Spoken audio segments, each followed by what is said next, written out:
그러나 12제자 중에서 같이 따라간 3명의 제자들이 예수님의 일거수일투족 모든 것을 보고 싶어 했던 것 같습니다. 어찌되었든 예수님과 함께 따라간 3명의 제자들은 산에 있었지만 오늘 본문에 나오는 9제자들은 어떤 귀신 들린 아이를 데려온 사람과 마주하고 있는 모습이죠. 누가복음 8장에 보면 예수님이 그 갈릴리 맞은편에 이제 거라사인의 땅에 이르게 됩니다. 그곳의 무덤 사이에서 옷도 입지 않고 집에 있지도 못하는 이제 귀신 들린 사람이 예수님을 만나는 부분이죠. 이자는 예수님을 보자마자 이제 큰 소리로 울부짖었다고 성경은 말해주고 있습니다. 누가복음 8장 28절을 보면 예수를 보고 부르짖으며 그 앞에 엎드려 큰 소리로 불러 이르되 지극히 높으신 하나님의 아들 예수여 당신이 나와 무슨 상관이 있나이까 당신께 구하노니 나를 괴롭게 하지 마옵소서 이렇게 소리를 지르는 부분입니다. 그러면서 귀신을 예수님이 쫓아내시는 장면이죠. 예수님은 귀신에게 내 이름이 무엇이냐 이렇게 물어보았을 때 귀신은 군대입니다 이렇게 말합니다. 아까도 그 찬양 속에 군대라는 말 표현이 나왔잖아요. 엄청 많은 군대 귀신이 한 사람이 아니라는 거죠. 여러 명 많은 사람을 속하는 것인데 오늘 누가복음 11장에서 예수님은 사람들에게 짧은 예시로 이렇게 말합니다. 더러운 귀신이 어떤 사람에게서 나갔을 때에 물 없는 곳으로 다니며 쉬기를 구하되 얻지 못하고 이에 이르되 내가 나온 내 집으로 다시 돌아가리라 이렇게 말합니다. 설명하면 이런 거예요. 만약에 귀신이 그 사람에게서 만약에 나가면 다시 귀신이 그 사람 안으로 들어갈 수도 있다는 겁니다. 그 사람의 속이 다시 깨끗하게 청소되었다면 더 강한 악한 귀신 7을 더 데리고 들어갈 수 있다는 것이죠. 귀신은 그래서 한 명이 아니라 아까도 말했지만 여러 명, 몇백 명이 될 수도 있다는 거예요.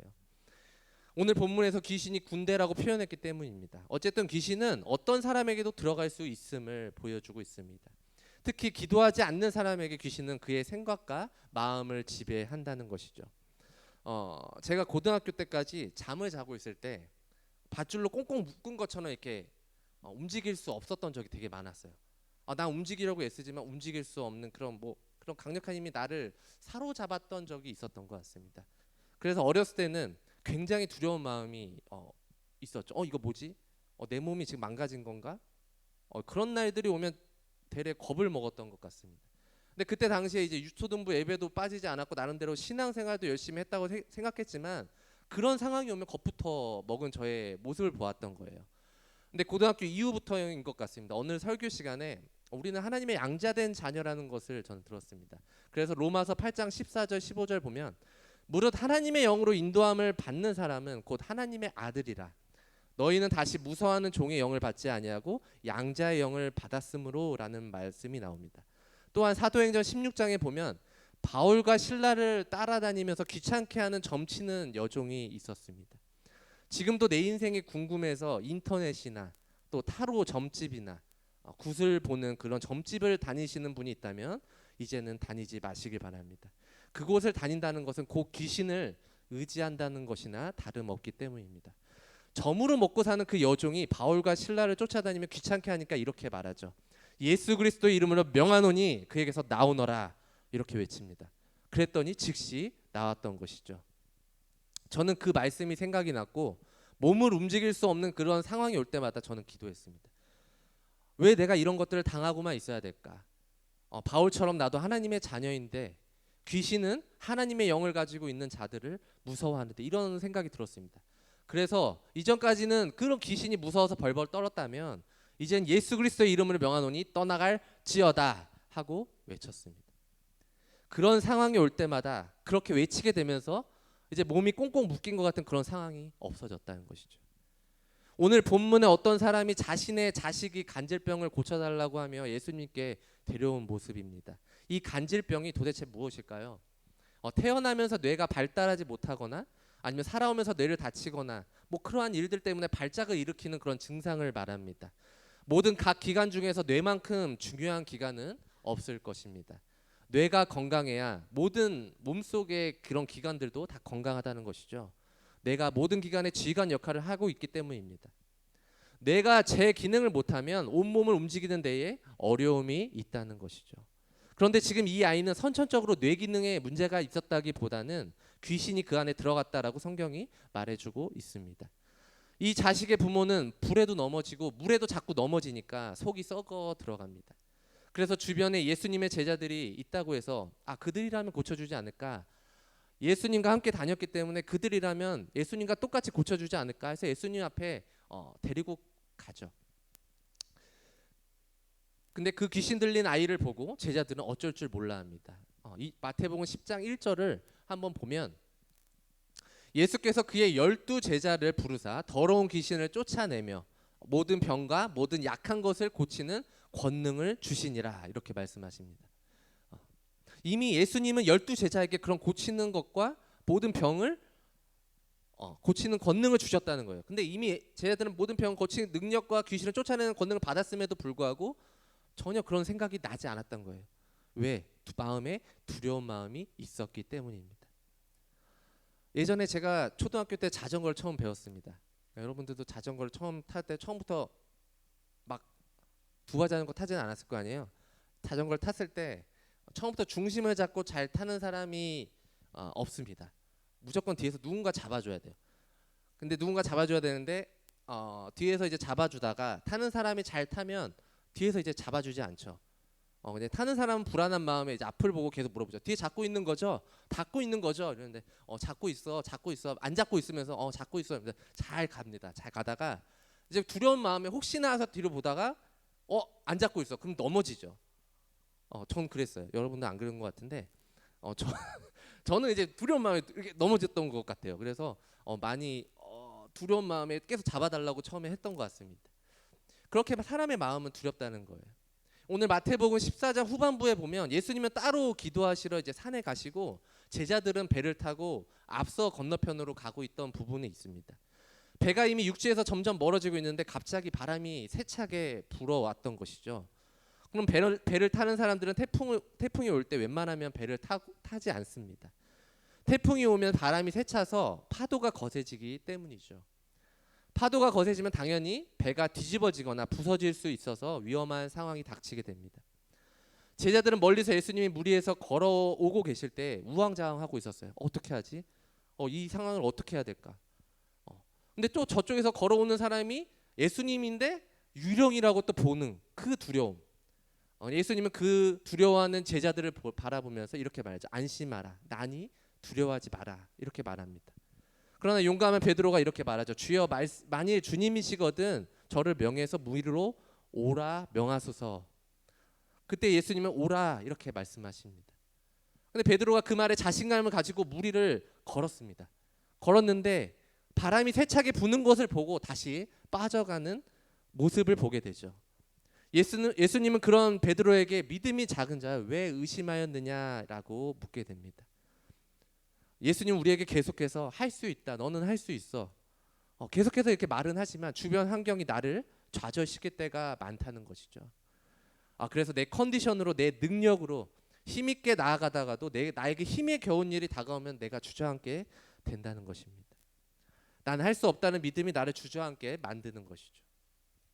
그래서 사도행전 19장에 보면 바울이 성령 충만해서 하나님 말씀을 강론했습니다. 그래서 그곳에 있는 헬라인이나 유대인이 다 주의 말씀을 경청했죠. 주의 말씀만 들었을 뿐만 아니라 바울이 가지고 있는 손수건이나 앞치마도 그것을 만진 사람들은 다 나았다는 것입니다. 이것을 보고 마술하는 어떤 유대인과 유대의 제사장 스게와의 7 아들들도 바울과 똑같이 귀신 들린 자에게 예수의 이름을 명하노니 떠나가라 이렇게 선포하게 됩니다. 근데 귀신이 비웃듯이 이렇게 말하죠. 인용 구절을 한번 볼까요? 사도행전 19장 15절입니다. 악귀가 대답하여 이르되 내가 예수도 알고 바울도 알거니와 너희는 누구냐 하며 이 마술사와 스게와의 아들들은 예수님에 대한 믿음이 없었어요. 그냥 바울이 하는 행동만 따라하려고 했다는 것입니다. 예수님의 능력에 힘입어 귀신을 내쫓은 게 아니라는 것이죠. 그래서 인용 구절 다시 사도행전 19장 15절 16절을 한번 다시 볼까요? 악귀가 대답하여 이르되 내가 예수도 알고 바울도 알거니와 너희는 누구냐 하며 악귀 들린 사람이 그들에게 뛰어올라 눌러 이기니 그들이 상하여 벗은 몸으로 그 집에서 도망하는지라 라고 나옵니다. 이 마술사와 스게와의 아들들은 바울이 행한 이적에 그냥 흉내만 내려고 했던 것입니다. 이 마술사와 이 아들들은 예수님을 통해 일하실 거라는 능력보다는 바울이 쫓아냈던 것에 관심만 가졌을 뿐이라는 것이죠. 그러니 악기가 비웃고 이들을 짓눌러서 그들을 무섭게 하고 도망가게 만든 것입니다. 마귀가 그리스도인들을 볼 때 가장 무너뜨리기 쉬운 것이 이 두려운 마음을 주는 것이죠. 지금 제자들이 자신들은 할 수 없다고 포기한 상태입니다. 이 포기한 상태에서 끝나면 다행인데 그 포기로 인해서 오는 그런 수치심. 그래도 예수님 옆에서 늘 함께 다녔던 이런 제자들이었는데 예수님과 함께 다녔다는 그 사실만으로도 자부심이 이들에게 있었을 것입니다. 그런데 이 귀신 들린 아이를 고치지 못했을 때 이 여인의 실망감은 이루 말할 수 없었겠죠. 오늘 본문에서 여인이 예수님께 제자들에게 아이를 데리고 갔지만 능히 고치지 못했습니다. 이렇게 말합니다. 제가 추측해 볼 수 있는 건 귀신 들린 아이의 어머니가 제자들에게 당신들 예수님 제자라면서 왜 이걸 못 고치시죠?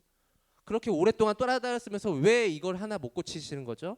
이렇게 하소연했을 법도 합니다. 제자들은 예수님 오실 동안 서로의 얼굴만 보고 어쩔 줄 몰라 했던 부분이죠. 예수님은 제자들의 겨자씨만한 믿음이 없어서 귀신을 쫓아내지 못했다고 성경은 말합니다. 겨자씨는 당시에 알려진 씨앗 중에 가장 작은 씨앗이라고 합니다.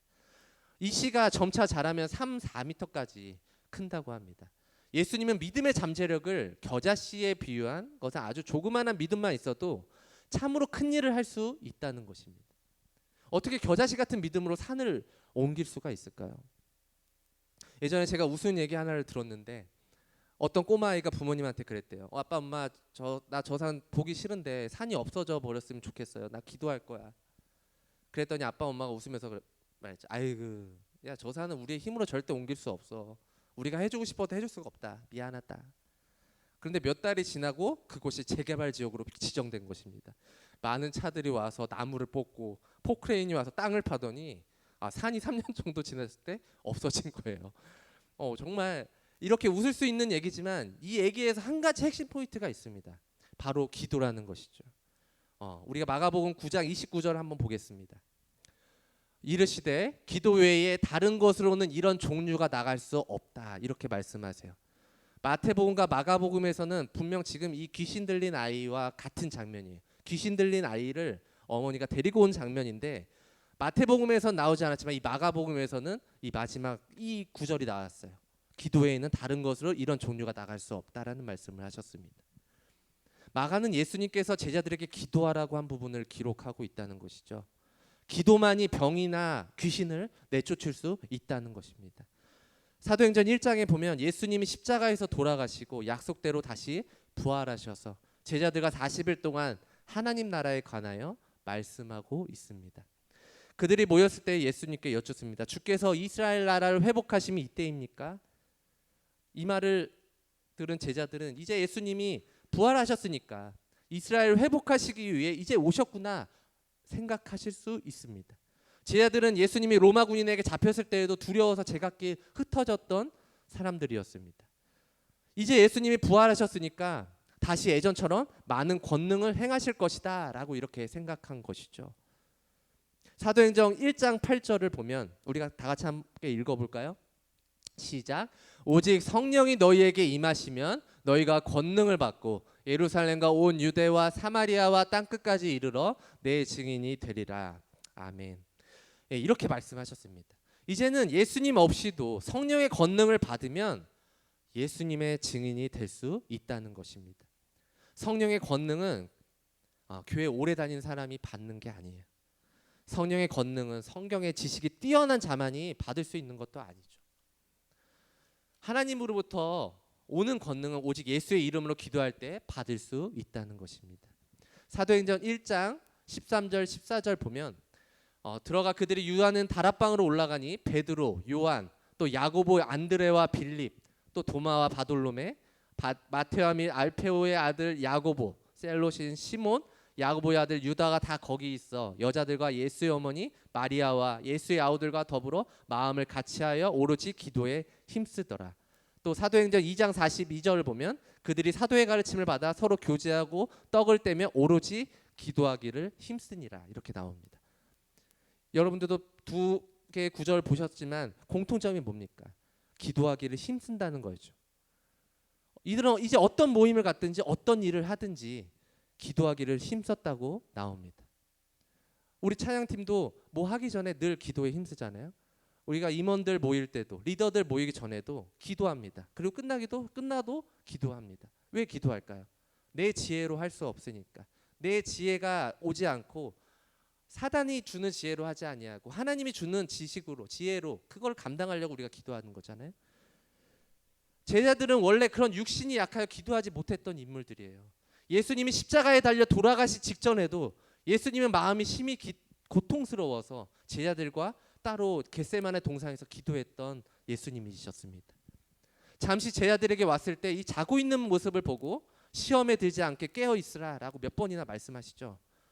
근데 그들은 육신의 피곤함으로 인해서 자는 모습을 볼 수 있습니다. 기도하지 않으니까 절대 예수님을 떠나지 않겠다고 했던 제자들이 예수님이 잡히니까 두려워서 다 도망갔습니다. 그러나 사도행전 1장부터 나오는 말씀에서는 제자들이 이전과는 다른 모습이죠. 성령 충만함을 받은 제자들은 다른 사람이 되었다는 것입니다. 제자들과 믿는 자들이 기도하기를 힘썼다고 사도행전 1장 2장은 말하고 있습니다. 3년 동안 예수님과 함께 할 때 보았던 이적과 기적, 예수님께 들었던 말씀들, 이러한 것들이 제자들이 조금씩 성장한 것이죠. 겨자씨만한 믿음이 점점 커져서 이들에겐 큰 나무들이 된 것입니다. 여러분은 지금 말씀을 읽고 또 보고 들을 때 어떤 생각이 드시나요? 나도 하나님이 주시는 권능을 받고 세상을 이겨 나갈 수 있다라는 생각이 드시나요? 아니면 저 믿음은 믿음 좋은 사람만 할 수 있지, 나는 그렇게 못할 것 같아, 이런 생각이 드시나요? 아니면 지금 성령의 권능을 받기 위해서 희망을 가지고 기도하고 계시나요?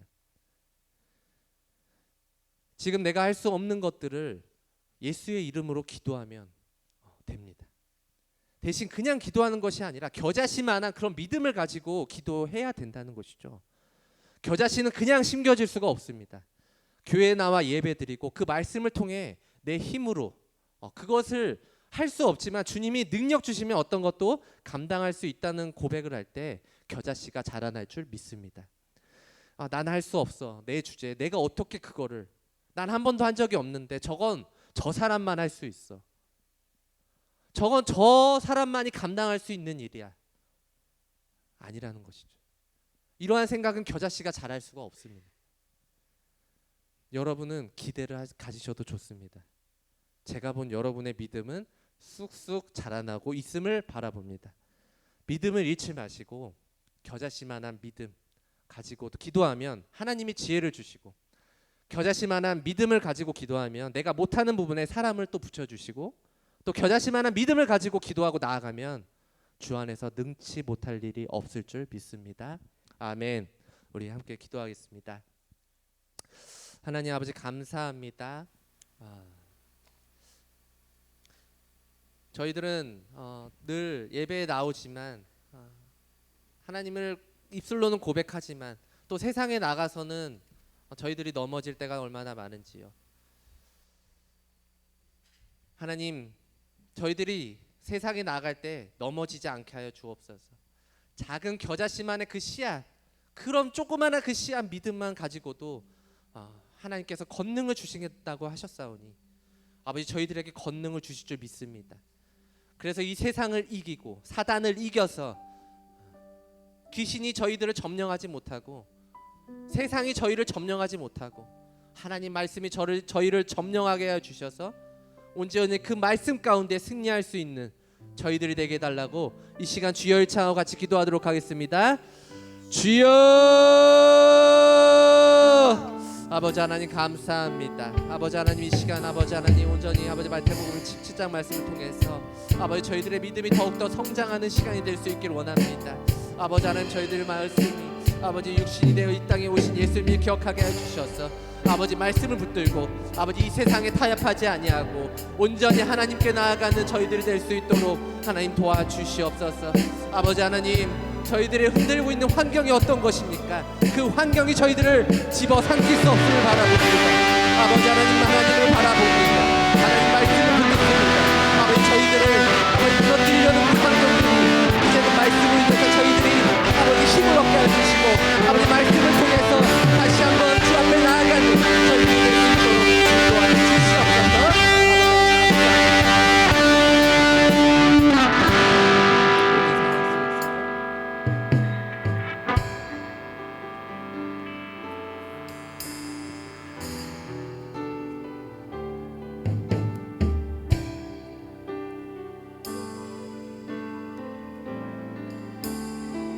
모든 상황 속에서 모든 상황 속에서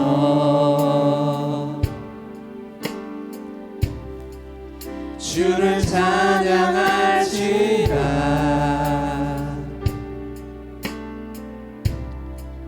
주는 너의 큰 상급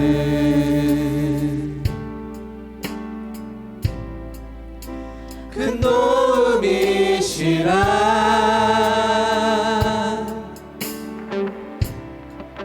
주의 얼굴 구할 때 주의 영을 부으사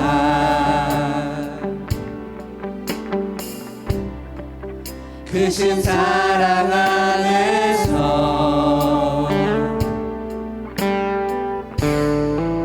주를 보게 하소서.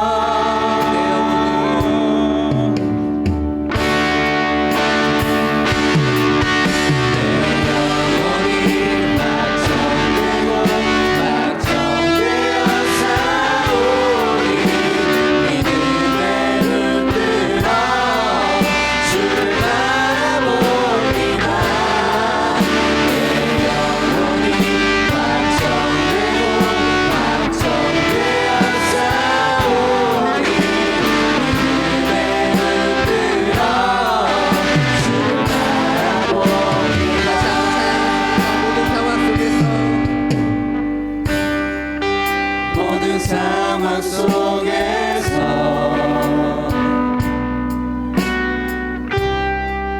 주를 찬양할지라.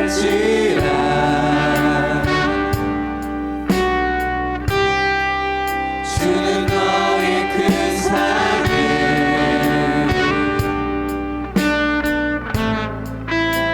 큰 도움이시라.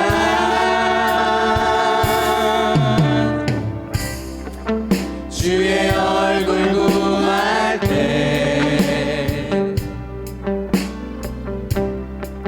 주의 영을 부으사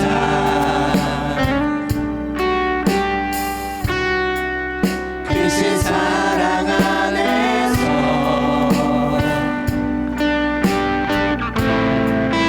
주를 보게 하소서.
이제는 우리 주 예수 그리스도의 은혜와 아버지 하나님의 무한하신 사랑과 성령 감동 감화하심이 이 시간